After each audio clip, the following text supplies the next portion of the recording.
Welcome to the Learning Pines YouTube. We hope this video helps. In this video, I will show you how to make pasta marinara. First, let's gather our simple, fresh ingredients. You'll need about 2 pounds of ripe, juicy tomatoes, 4 cloves of garlic, and a handful of fresh basil. Don't forget your favorite pasta, perhaps 8 ounces of spaghetti, along with good quality olive oil, salt, and freshly ground black pepper.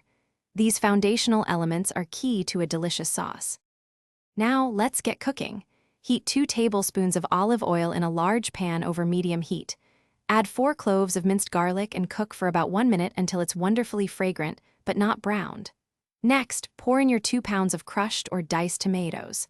Bring the sauce to a gentle simmer and let it cook for at least 20 minutes, allowing the flavors to meld beautifully.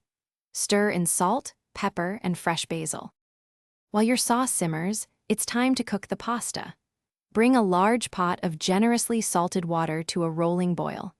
Add your 8 ounces of pasta and cook it according to the package instructions until it's perfectly al dente, meaning it's firm to the bite.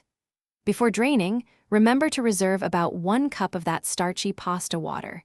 It's a secret ingredient for a silky sauce. Finally, let's bring it all together. Drain your al dente pasta and add it directly to the simmering marinara sauce. Toss everything gently to coat the pasta evenly. If the sauce seems too thick, gradually add some of that reserved pasta water, about 1/4 cup at a time, until you reach your desired consistency. Serve immediately, garnished with fresh basil leaves and a generous sprinkle of grated Parmesan cheese. Enjoy your homemade pasta marinara. Thanks for watching. Consider subscribing if we helped you.